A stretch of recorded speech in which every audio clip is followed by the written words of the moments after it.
portanto, eu estive ainda na minha vida académica, passei por muitos países, mas ia a conferências e coisas assim no género.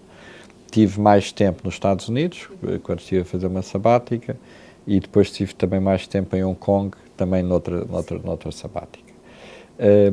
Hong Kong foi interessante, porque foi uma decisão pensada. Eu, na altura, já, portanto, estamos em 1996, naturalmente eu conhecia razoavelmente bem o meu mundo profissional, académico, estava muito polarizado nos Estados Unidos e na Europa, na altura em que na Ásia, sobretudo a China, começou a emergir. E então eu tive a preocupação de conhecer melhor essa realidade e decidi ir para Hong Kong e arranjei a maneira da Chinese University me aceitar e tive lá um ano. Nessa altura eu tive a oportunidade de ir a Pequim, à Universidade de Tsinghua, que é uma grande universidade em Pequim. Eles convidaram-me, tive lá 15 dias e aprender, fundamentalmente aprender. O que eu me lembro dessa altura é que, quando se calhar aqui em Portugal poucas pessoas percebiam isso, eu nessa altura percebi o poder imparável da determinação de progredir que se sentia na China. Ainda a China não era aquilo que é hoje, estamos a falar, portanto, 17 anos, 18 anos, quase 20 anos. Não era aquilo que nós conhecemos hoje, mas já nessa altura pude perceber, sentir. Porque são aquelas coisas que nós não percebemos quando lemos. Para percebermos a gênese delas, temos que lá estar. Quem diz a China, diz Taiwan, diz a própria Indonésia, Malásia, por aí fora. E é muito interessante porque, nessa altura, eu pensando quem é que contribuía mais a nível mundial cientificamente, quem aparecia nas conferências, nas revistas, etc., era fundamentalmente o mundo ocidental, Estados Unidos, Europa. Hoje em dia, se formos às mesmas conferências e formos às mesmas revistas, a preponderância asiática é significativa. É significativa. E, portanto, o que isso mostra é que quando há vontade, ambição para fazermos mais e fazermos melhor, quando as referências estão adequadamente estabelecidas no mundo, essas coisas acontecem. E foi o que aconteceu. Depois na minha vida depois empresarial, por razões diversas, tive que criar uma empresa. Na primeira foi na Polónia, um centro de engenharia, depois a segunda foi em Macau, depois foi na própria China, em Suzhou, depois também na Bélgica, em França, e depois também na Noruega. Aí aprendi um pouco mais a cultura das pessoas, mas era muito limitado ao nosso mundo.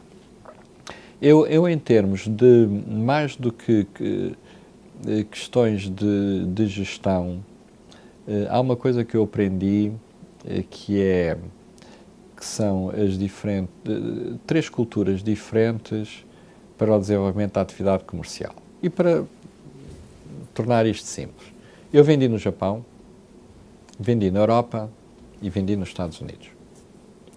E eu acho que sou capaz de precisar muito bem as características fundamentais que eu vivi em cada uma destas geografias. Começando pelos Estados Unidos. Ouve-se muito falar na terra da oportunidade. Eu senti isso mesmo.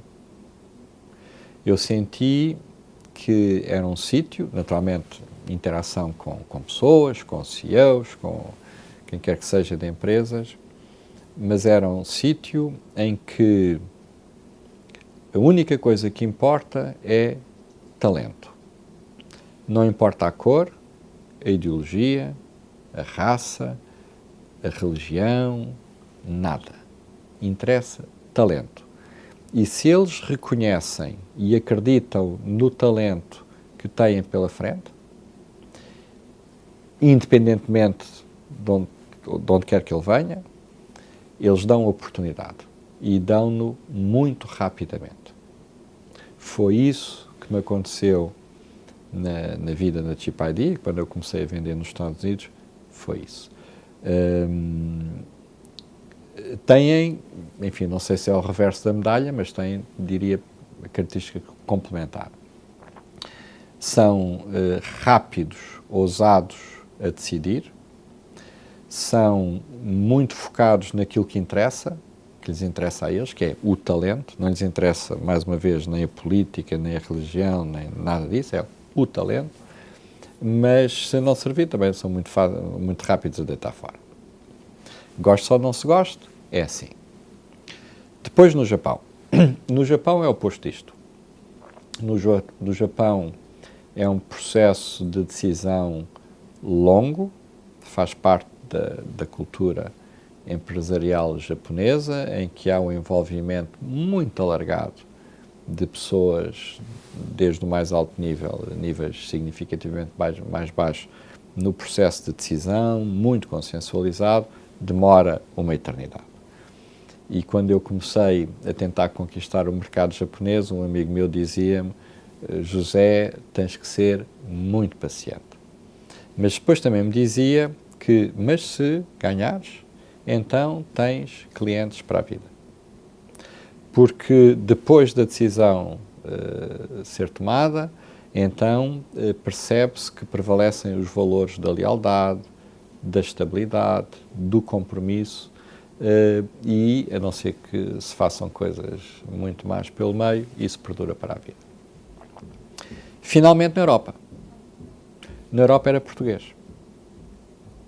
Na Europa, o estigma de ser português, de vir de Portugal, e apesar de eu ter vendido a grandes empresas, como vendi para a Philips, como vendi para a Infineon, etc., apesar de tudo isso, o estigma permanecia. E naturalmente, a dificuldade que é sermos capazes de ajudar a que esse estigma seja ultrapassado. É muito interessante, muito interessante. Nunca o senti nos Estados Unidos, nunca o senti no Japão, embora no Japão tenha sentido a curiosidade de querer saber como é que era possível que uma empresa como aquela viesse de Portugal, porque obviamente a imagem que existia, que hoje ainda fundamentalmente prevalece, não é de um país tecnologicamente avançado. Na Europa era português. E, portanto, do ponto de vista de culturas, tudo isto obviamente tem por trás culturas de gestão, não é? Tem maneiras de estar,